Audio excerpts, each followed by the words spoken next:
Hi everybody, I'm Pafslash and welcome back to Let's Play The Legend of Heroes, Trails in the Sky. Mother, there are enough flowers on the veranda. Oh, look at these flowers. I'd love to plant these on the veranda, but I'm afraid the colors might clash. Talk shop leave. Yeah, no, in the last episode, we arrived at Size. We parted with Tita at the central factory. We decked out our orbments like crazy and we got some pretty nice look in there.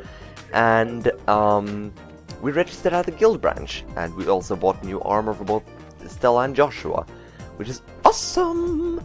And we are piss poor. But yeah, in this episode we have received a letter or something to go visit one Mr. Murdoch at the central factory. Just to introduce ourselves, because he's apparently the mayor, or acting mayor of sorts, of mayor of Size. Or something. Hello, can you tell me where to find Murdoch? Oh, you were the ones with Tita before, no? Welcome to the central factory. Can I help you? We are from the Bracer Guild. We'd like to meet with the factory head if we may. Estelle reached into her pouch, paused for dramatic effect, then flourished the introduction note to meet the factory chief. Joshua looked stoic and tried not to roll his eyes.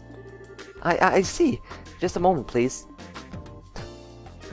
Estelle used the intercom, keeping one wary eye on Estelle all the while. Sir, I'm terribly sorry to bother you during your... Yes, sir, the people from the Bracer Guild are... Yes, sir, right away. Alright. Thank you for waiting. Factory Chief Murdoch will see you now. His office is upstairs on the second floor. Nice! I didn't think he'd see us so quickly. Let's not keep him waiting. Yes, let's not. We could do the staircase, but yeah, no, now that we have a fancy elevator going around here, you know, gotta use it. Let's see. In here's the archives, and here's his office. Holler. Hey, I've been waiting for you too. Estelle and Joshua, right? Yes, it's nice to meet you, sir. We're sorry to bother you at work like this. No, don't worry yourself about that. The Bracer Guild, and Cassius in particular, have done a great deal for me in the past. It would be rude of me not to welcome his children. Huh? You know Dad? I guess you might say that. He was my benefactor. It's no exaggeration to say that the Central Factory produces the finest orbments in the land. Naturally, the confrontations over our craft have never really stopped. Whenever we had a problem, we'd always contact the Roland branch and have him come over. I see. That explains all the business trips then. And now my benefactor's kids come to visit me themselves.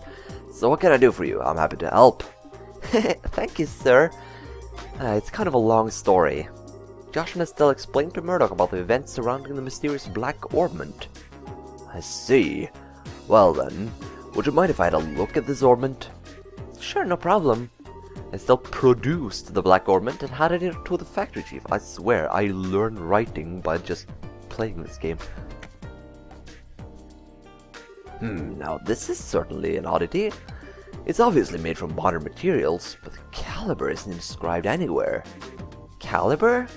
You mean the numbers that are carved into the orbment's frame? Exactly.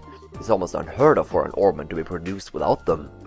That's not just in Liberl either. Most other nations on the continent are the same way. It's been a tradition dating back to when the orbments were first invented 50 years ago. Huh, you don't say. Estelle took out our combat orbment and eyeballed it suspiciously. You're right! There are numbers right there. Crazy. You mean to say that you never noticed them in all this time? Oh, you hush! But seriously, is it really that strange for one to have no caliber on it? It's pretty much a part of the production process, and that goes for any orbal factory. It's as if this one were a prototype or something. If so, I'd imagine it wasn't made to entertain at birthday parties, if you take my meaning. So, less with the sweet and awesome, more with the stabby hearty. Got it. Of course, I can't say for certain without looking inside. What is it? I can't find the maintenance cover. Now that I really look at it, it has no seams to it at all. How the hell was this thing made? I don't see any way to check out the inside of it. Oh man, would it be possible to cut it open? That might work, yes. But I hate to just break something belonging to Cassius like that. Oh, okay. Maybe we should let that professor handle it. Alright, the one mentioned in the note. Yeah, he should be able to tell us something. What? There was a note that was included with the ornament.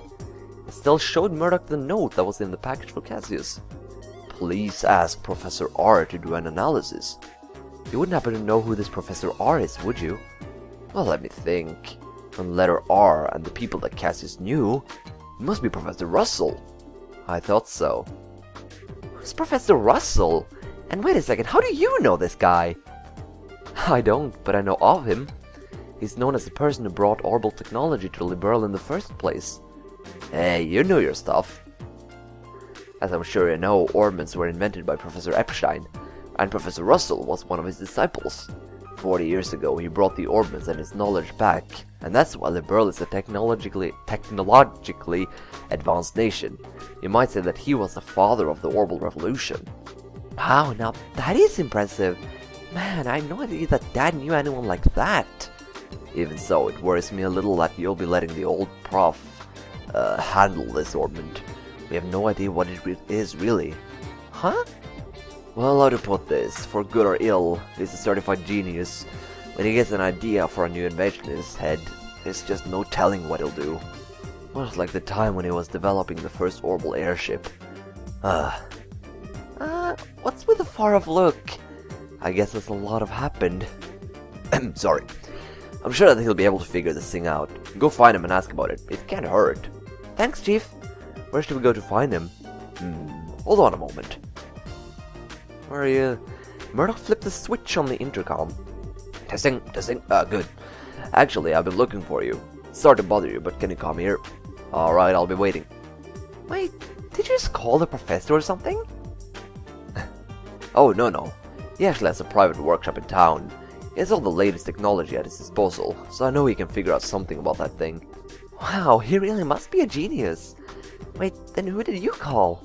His granddaughter. She works here at the factory. I'm sure the child will be happy to show you the way. The child? Excuse me. Guess who? What?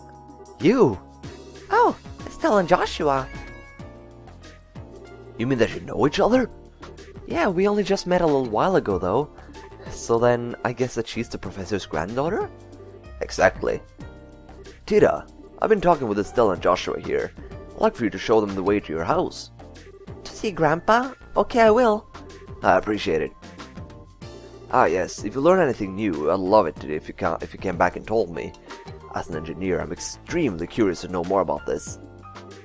Sure thing. If you'll excuse us then. Alright. Hey, I didn't think you'd be coming. And you're the granddaughter of the famous professor. It's no wonder you're so comfortable with orbments. Oh, come on. I'm still just studying under my grandpa. Oh, by the way, do you bracers have business with my grandpa? Well, sort of. The situation is kind of complicated. We can explain everything once we see your grandfather. Oh, okay. My house is on the southwest corner of town. Get off the escalator and go straight until you reach the south entrance. Then turn to the west and there it is. Got it. Well, let's get moving. We will get moving rather quickly because I want to get this thing going. So Tita is the professor's granddaughter. That's cute and fun and awesome. But yeah, Tita is back in our party and she's just as awesome as ever. She's still strong as fuck because of that one gun she has. Wow. But yeah, no, just a little while ago I just went over here casually and I stumbled upon this weird looking house, but that is actually Russell Home and Factory. Let's go inside.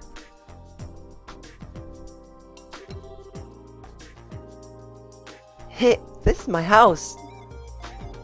Wow, nice place. Professor Russell is here? No, I think he's in the workshop. Through this door. We should go and say hi then. Yes, we should. Knockety knock. Hello? Anyone in here? Hello, upstairs? I'm home, Grandpa. Okay, maybe this way. Ah! So this is the professor? Nice to, meet you. My name is Estelle Bright of the Bracer Guild. We actually came to get your expert opinion on... Got it! I did it! It's finally complete! That's right, who's the man? I'm the man. Yes, I should start testing it at once! Whoa! What the hell? I'm sorry, Estelle. Grandpa kinda goes into a trance when it's working, and he doesn't really notice what's going on around him. I think he just finished up the device he's been working on for the past few days. I see. He really is something. Oh, he's something, alright. I'm so embarrassed. Oh, Tita. Excuse me? Professor? Mr. Russell? Grandpa! There's some people here who need to talk to you. Hmm? Oh, Tita, you've come at just the right time. I need your help with compiling the data from these tests. But Grandpa... This new invention will actually block a bias sensor orbit's detection factor. Yeah. It emits a unique orbital force field that deflects the energy that the bias sensor sends out when it scans. Oh, really? Yes, really. Since when do I overstate my own accomplishments? Now, come on, we got testing to do. Right! Professor Russell and Tita began working with some complex-looking equipment. Hey now. Well, they're related. Never mind, Estelle. I think we should just let him be for a little while. Hey you, with the black hair! Me? Who else? On the upstairs bookcase is a notebook titled Orbital Energy as Applied to Force Fields. Go get it! Go on, be quick about it. Alright. Wait, Joshua! Hey, young lady, you with the antenna here. Antenna? Oh no, you didn't! Quit farting around and make some coffee.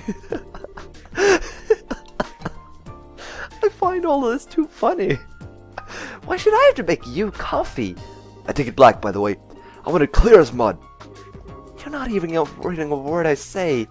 Ah, fine, whatever.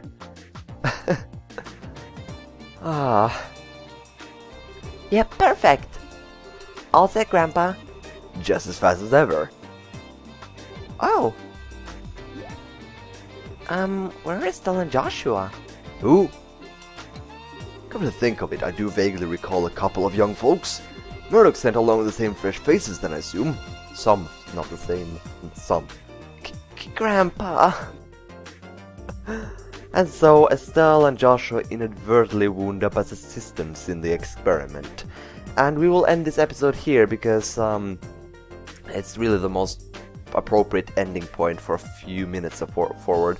So you're getting a shorty today, or at least a little bit shorter than the usual. Anyway, thank you guys so much for watching. Next episode, we'll see about what Professor Russell can tell us about the Black Orbment. See you guys then!